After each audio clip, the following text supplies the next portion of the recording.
Hey friends, what's up? Philip here with Points of Philip. Today, I'm breaking down why no matter what other cards I carry, and believe me, I've got plenty, there's always a Chase card in my wallet. That's between targeted multipliers, everyday offers, and their unbeatable travel protections.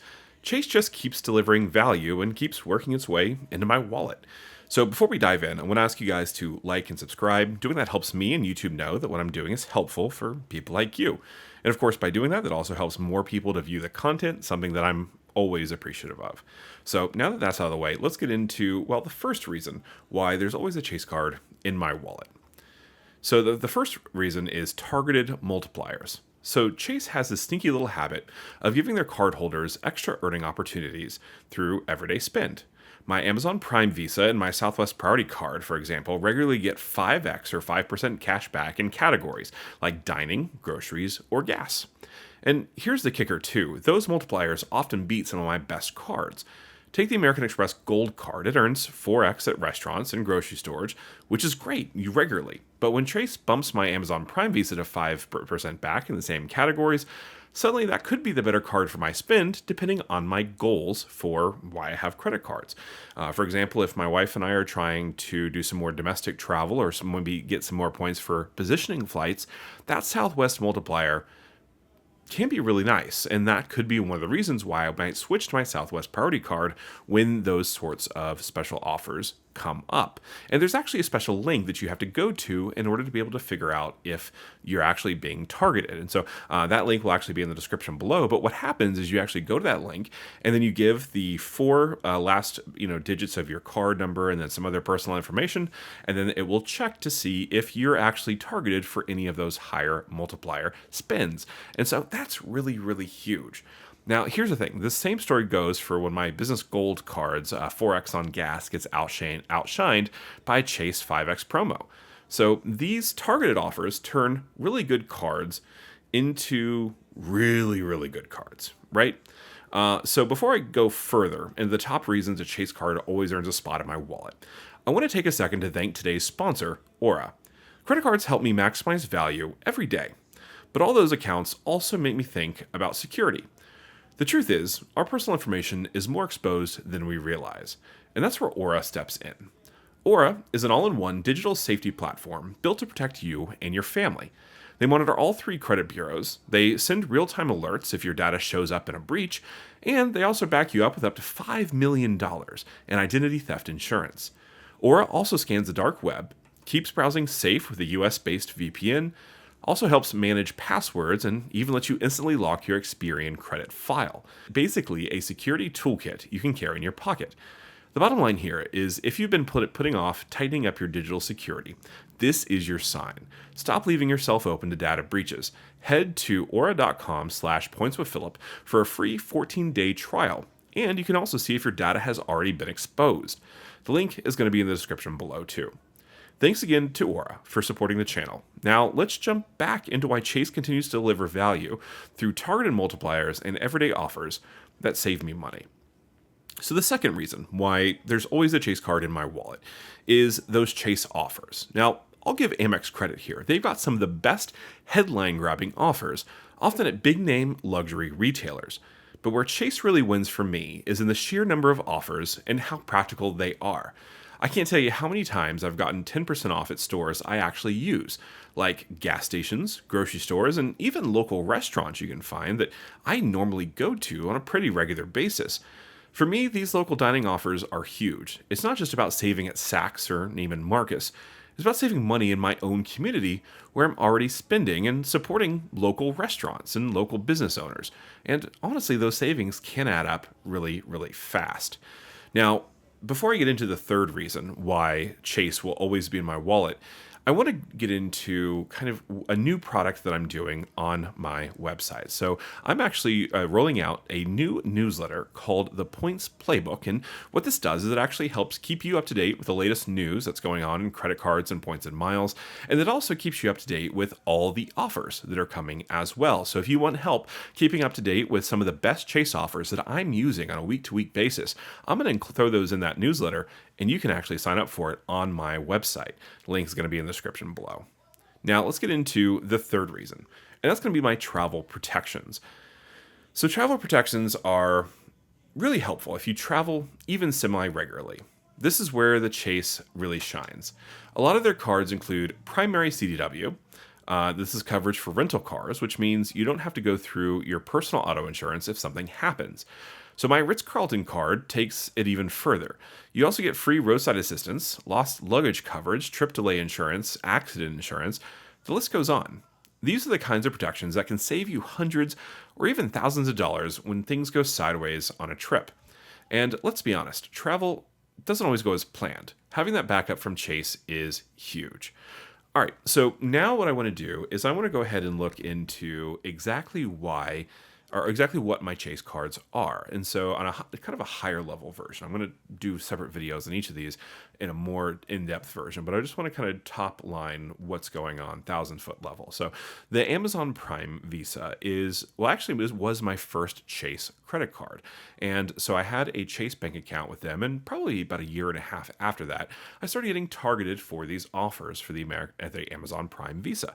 And I was really happy about this card because it was my first Visa signature card, which actually gave me a decent amount of, protections that I've never ever had before. So, Visa signature protections aren't the best, at least compared with the Visa Infinite protections, but they were certainly better than any of the other things that I had up to that date. Before then, I'd only used my Quicksilver card, which was just a standard Visa card, and then I also had only been using my debit card from Chase as well. So I started kind of graduating to credit cards off of that. And so that was really huge for me. Now, the Amazon Prime Visa is a $0 annual fee, but you really only get the best out of it if you are a Prime subscriber. And so I think that's $119 per year. And then you actually get, free shipping. You also get access to Amazon Music if you don't like yourself or something. Then you also get access to, the Prime Video stuff. And there's a whole bunch of other kind of back-end stuff that Amazon likes to say that they give you as bonuses. And so those are nice. Now, if you do get the Amazon Prime Visa card and you do have Amazon Prime, now you can actually share it with members of your household, which is helpful. So between my wife and I, we only have to pay for one Prime membership, and both of us get free shipping and 5% cash back on that wonderful card. Now, if I ever decided that I didn't want to pay for Prime, I could still keep my card open. Those 5% categories then would go to 3% category, which is still pretty good for general shopping, but that's less compelling than 5%, which is pretty fair, right? Now, the Amazon Prime Visa card, it gets 5% cash back on every single thing, right? It also gets 5% cash back on Chase Travel. And so if this is the only Chase card that you have, but you do want to start traveling, you can earn 5% cash back just by using this card, which can be really helpful if you're just kind of getting started out in your game. Now, it does have some other multipliers.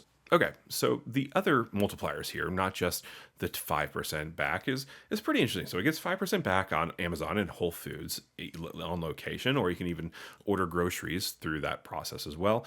It also gets 6% if you select your deliveries to be on Amazon days, which means you can kind of consolidate your deliveries into one package, wait a little bit longer, and they'll compensate you by giving you an additional percentage point off of your purchase, which can be helpful. And additionally, too, on some Prime days, there's 10% off bonuses on certain Prime Day products. And so that's a multiplier as well. But then it also gives you 2% back on gas, local transit, and commuting, and then as well as 2% back on restaurants as well. And so, it's better than 1%, right? But if you're doing a 2% catch-all card, then those categories really don't mean anything to you because, well, I could just use my Fidelity Rewards Visa card and I could still get 2% cash back on everything. And so pretty much the only thing I use this card for now is just Amazon purchases.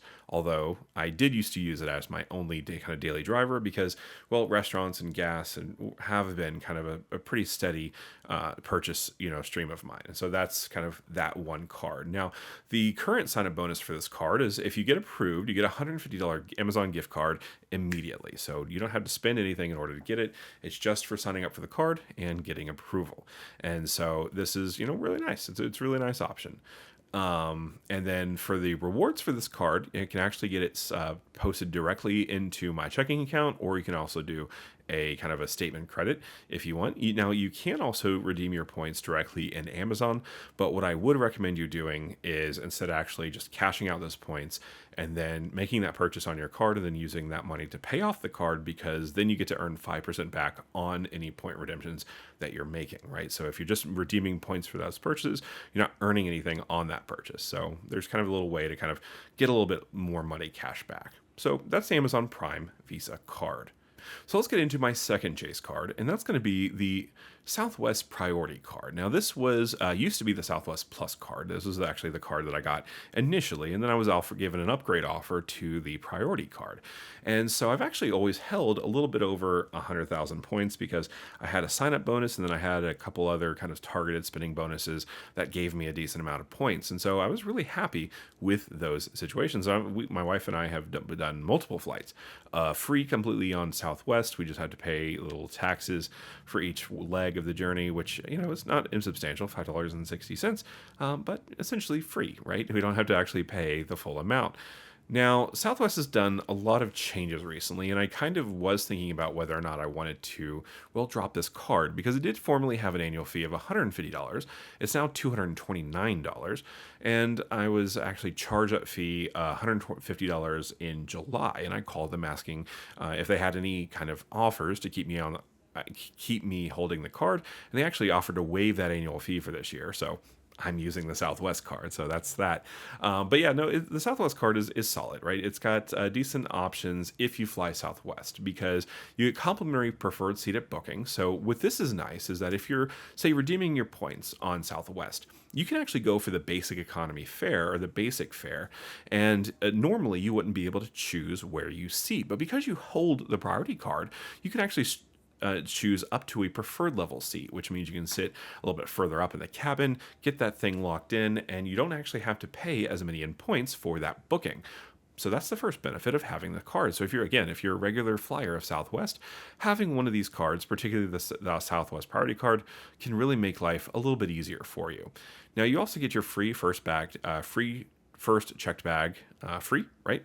And it goes for every single person on your reservation. So just by holding my one card, essentially anyone who's on my reservation, up to 8 different people, get that free checked bag benefit. Now, here's a kicker. Up to 48 hours prior to departure, I can be awarded an extra legroom seat upgrade if there's one available.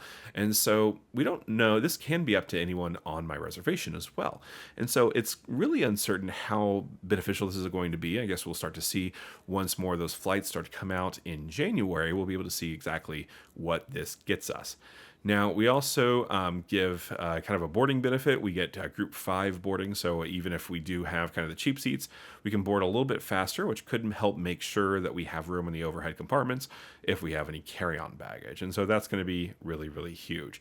Now, we do have membership points every year, so every year that we hold the card, we get 7,500 points, so that's going to be solid.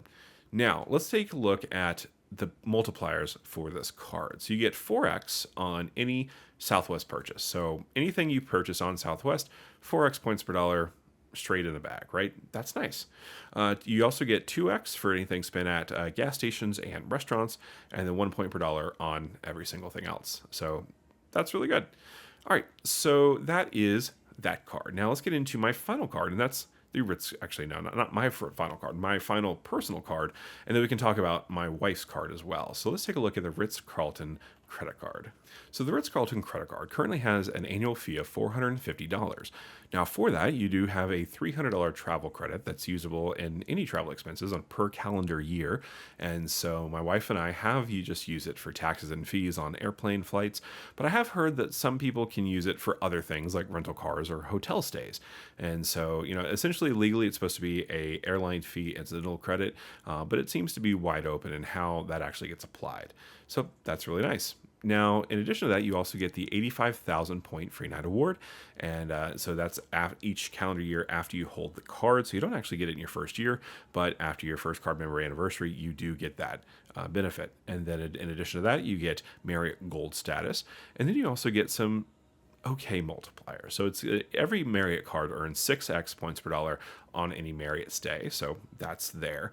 And you get 3 points per dollar on anything spent on dining, car rentals, and airline purchases. So not too bad either. And it's nice to know that with the higher primary CDW coverage, you get a higher multiplier for car rentals too. So that's really solid. You get 2 points per dollar on every single thing else, and so that's really solid.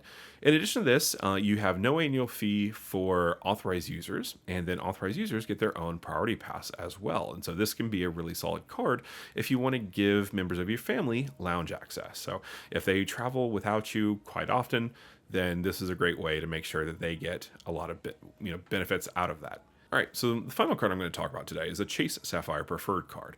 So this card my wife actually got, and it's really nice. So it has 3x on dining, online grocery, and some streaming services, 5x on Chase Travel, and 1x on everything else. And then it comes with a sign-up bonus of 75,000 points currently, which is actually a little heightened. That's after you spend $5,000 in the first 3 months.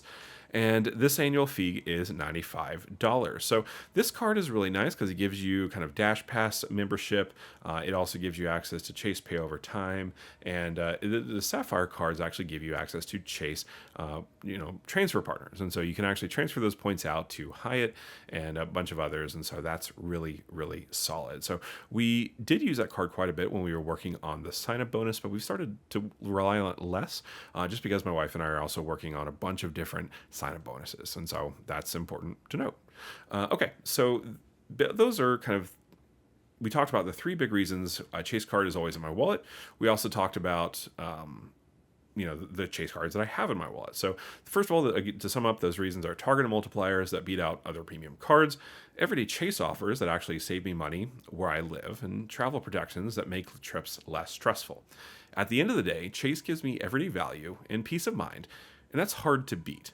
Now, if this breakdown helped you out, hit that like button, subscribe to Points with Philip, and let me know in the comments, which Chase card do you carry every day?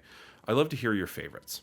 Until next time, this is Philip helping you get the most out of your points, miles, and your credit cards. Have a great day. Bye.